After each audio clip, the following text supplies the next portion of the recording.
Assalamualaikum warahmatullahi wabarakatuh. Halo guys, kembali lagi bersama saya Bobi Hiren. Kali ini kita akan membahas kembali Luis Pasito. Videonya berjudul Parah Kali Kebohonganmu Goldian untuk Bela Agamamu. Kita miris. Kita akan langsung tonton videonya, habis akan kita komentari guys.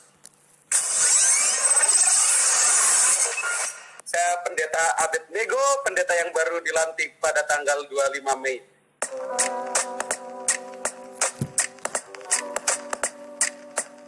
Assalamualaikum, selamat datang kembali di channel ini guys. Kali ini saya akan membahas tentang Goldian yang katanya marganya adalah simbolon. Bagaimana dia beberapa kali ya mengajarkan tentang Alkitab, tentang kekristenan, dan ngaco semua isinya. Saya pernah bahas dia. Dan Yang ngaco tuh sebenarnya bukan Goldian, tapi Luis dengan kawan-kawannya gitu guys. Jadi coba anda tonton dari videonya gitu, baik-baik gitu. Anda akan melihat kalau yang ngaco tuh adalah orang-orang ini gitu, bukan si Goldian gitu kan. saya mengidentifikasi sifatnya ya mirip-mirip Nandar. Nandar yang ngakunya namanya Yonatan Nandar, evangelis Nandar, evangelisnya bohong, Yonatannya bohong, ngakunya mualaf pada. Luis ini nggak bisa menemukan data itu lalu dikatakan bohong, paham ya? Jadi ya cara membuktikan tuh kan seperti itu. Saya terus sering sampaikan di video itu ya. Anda melakukan investigasi itu nggak bisa dengan sederhana simpel seperti itu gitu. Kayak saya pengen mengetahui si Anu gitu. Ya saya harus datangi rumahnya, datangi tempat-tempat. Makanya kemarin tuh ada kayak ada mualaf penipu tuh guys ya. Ada videonya tuh dibongkar oleh Stephen Stephen dan kawan-kawan itu kan. Jadi mereka tuh memang melakukan investigasi yang benar gitu guys. Mereka datangi tempat-tempat yang pernah dikunjungi oleh mualaf ini, mualaf gadungan ini, ya. Dia saksi, dia datang langsung ke lokasi guys, buktikan sendiri langsung gitu. Ini nggak kayak Luis, cuman googling, gitu kan. Jadi dia kalau menemukan data tuh langsung konfirmasi gitu ke orangnya gitu atau kepada tetangganya, ke siapapun itu guys. Nggak di internet gitu loh. Jadi itu bukan investigasi namanya. Ngaco itu guys, ngasal. Jadi nggak kuat gitu. Jadi timbulnya makanya kan menimbulkan asumsi gitu. Maka kayak kalau nonton deh mualaf gadungan itu yang dibongkar oleh siapa, mualaf centernya. Itu keren, itu investigasi namanya. Betul-betul effort, usaha gitu. Ya kayak Luis. Makanya kalau saya misalkan saya mau mengatakan ini itu saya nggak berani dan karena saya takutnya itu fitnah guys. Karena nggak bisa kita menilai sesuatu itu hanya dari klik sana sini gitu. Paham ya? Untuk mengetahui identitas seseorang gitu.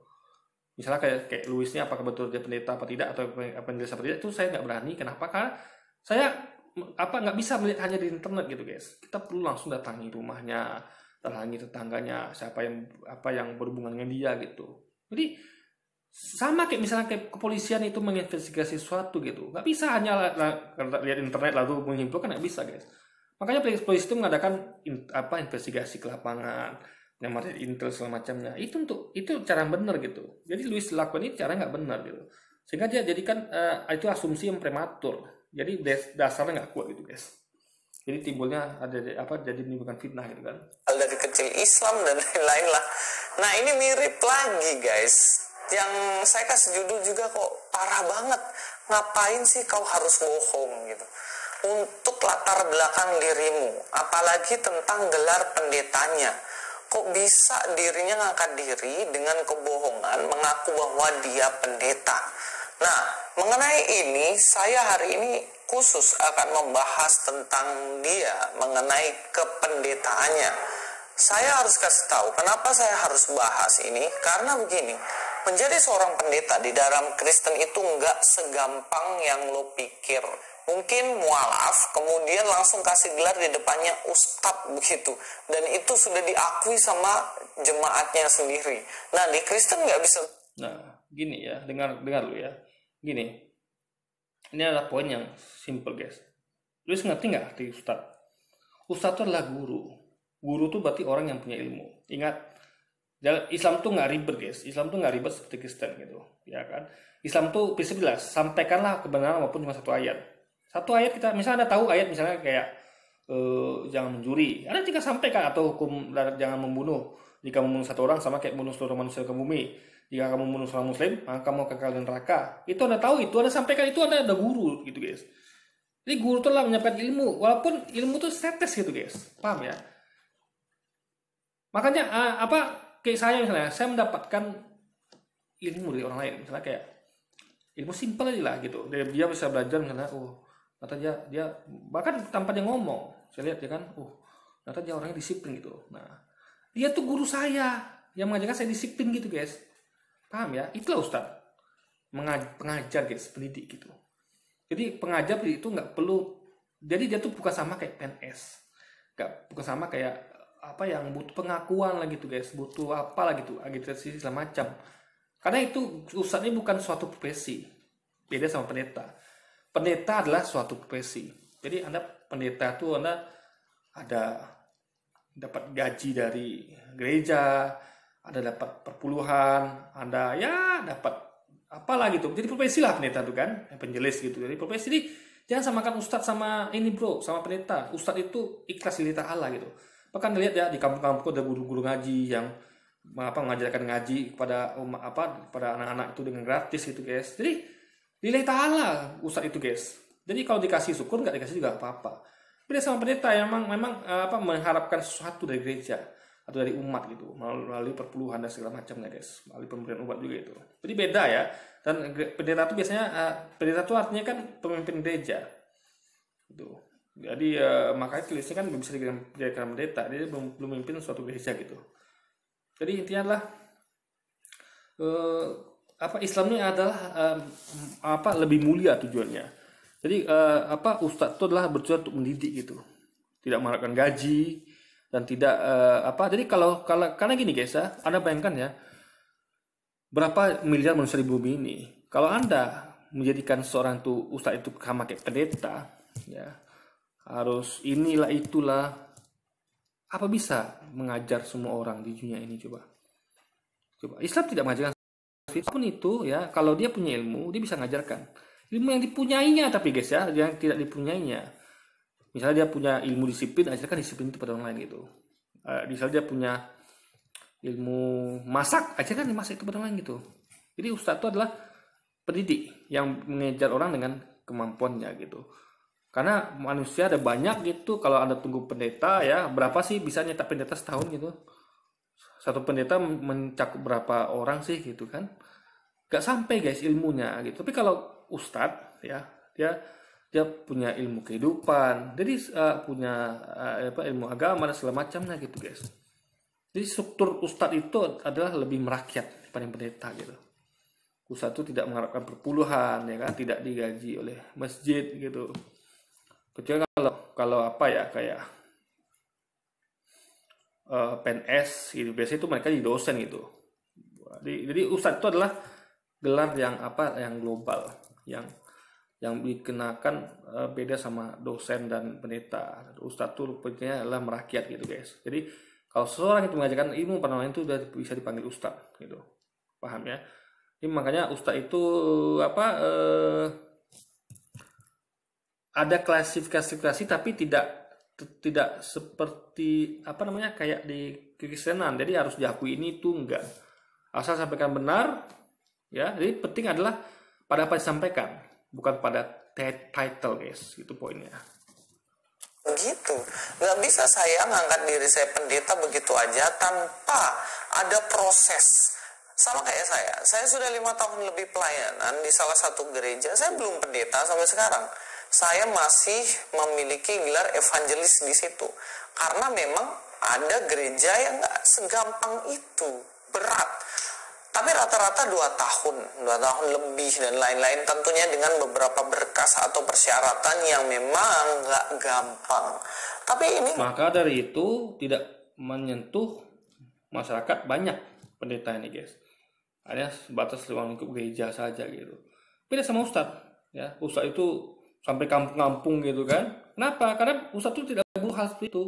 Tidak butuh pengakuan dari masjid, tidak butuh pengakuan dari apa. Yang penting dia menyampaikan kebenaran ya ustadz ya, yang sampaikan benar ya, itu penting. Karena kita kan pada poin apa yang disampaikan, bukan pada pengakuan. Ingat ya, contoh kalau diberikan pengakuan itu oleh siapa, misalnya oleh pemerintah gitu, oleh siapa gitu, itu belum tentu benar gitu.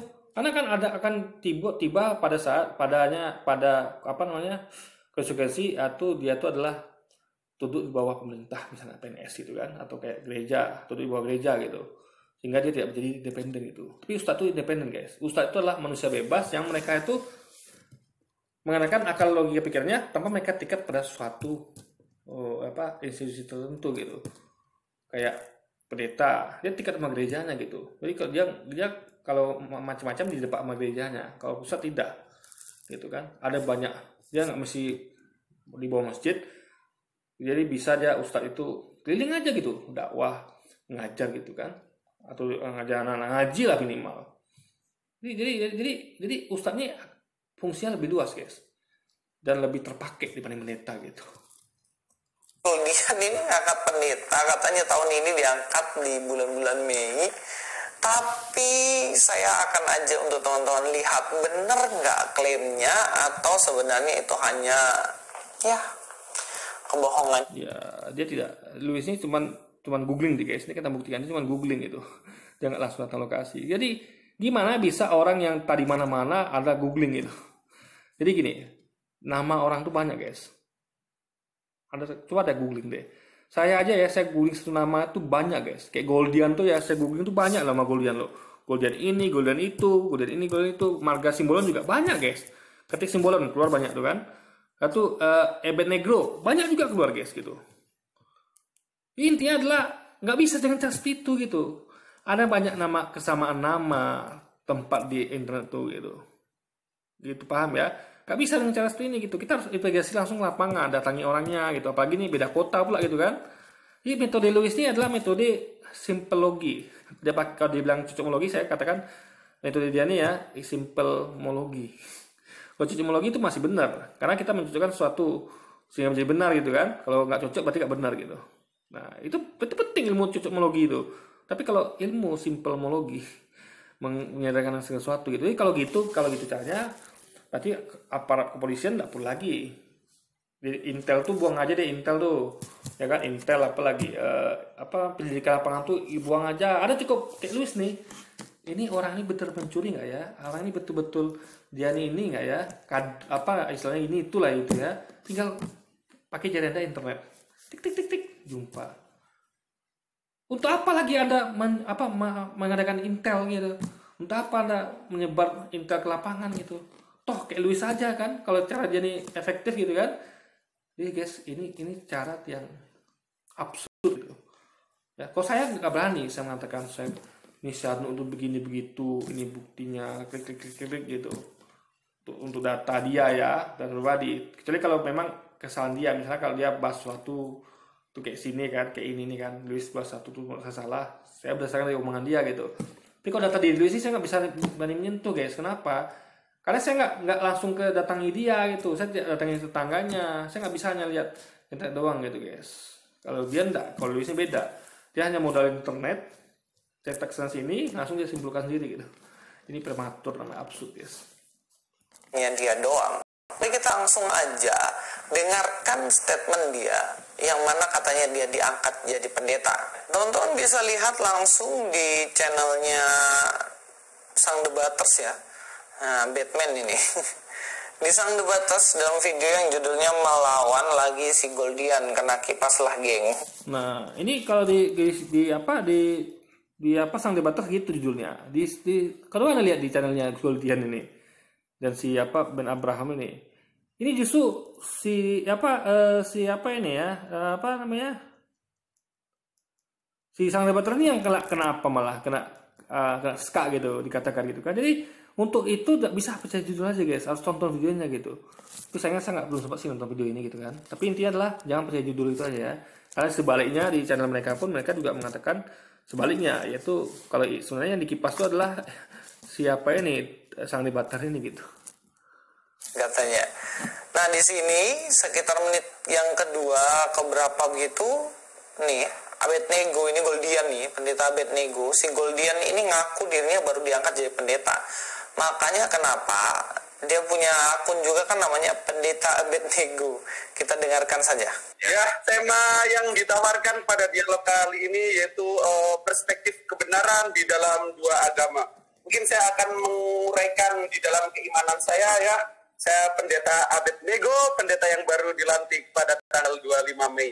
Jadi Allah menegaskan di dalam surat Ali Imran ayat 19, A'udzubillahi minasyaitonir rajim. Dia mengatakan bahwa dirinya diangkat tanggal 25 Mei menjadi seorang pendeta. Nah, video ini ketika live streamingnya ini dilakukan bulan Juni, 17 Juni 2021. Jadi kalau dia mengatakan bulan Mei, lalu berarti Mei 2021. Tanggal berapa tadi? Saya pendeta Abednego, pendeta yang baru dilantik pada tanggal 25 Mei. Tanggal 25 Mei 2021 baru dilantik, guys. Dari sini kita lihat ya, bahwa dia katanya dilantik 25 Mei. Ini jelas dikatakan 2021 karena waktu dia berdebat dengan Sandebaters itu Juni tanggal 17 2021. Dia mengaku seorang pendeta baru dilantik jadi pendeta yang dia sendiri nggak tahu ya. Dia diangkat pendeta di mana gerejanya kan nggak diungkapin. Tapi ya Anda harus nanya sama dia gitu. Kalau yang mau tahu, jangan bilang apa dia nggak tahu. Jangan bilang gitu, guys. Anda metodenya benar adalah Anda datangi dia. Bro, tanyakan langsung. Kayak saya nih, saya barusan cari di Instagram itu, saya cari Goldian gitu kan, Abednego, jumpa akunnya, Instagramnya. Itu akunnya telok, guys, privasi. Jadi saya minta untuk supaya jadi follower gitu. Karena saya pengen tahu gitu kan, siapa sih Goldian ini gitu kan. Jadi dan itu pun saya nggak berani menyimpulkan itu. Di situ ada fotonya, ada di situ memberikan beberapa potongan ayat Alkitab sama Quran gitu kan.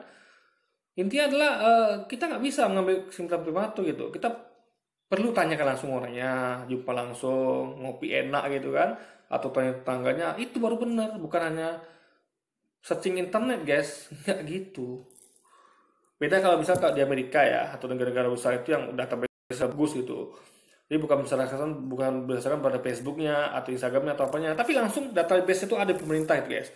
Dan langsung dari KTP-nya itu baru bisa lah dikatakan datanya itu ada. Itu pun harus dicocokkan lagi di lapangan.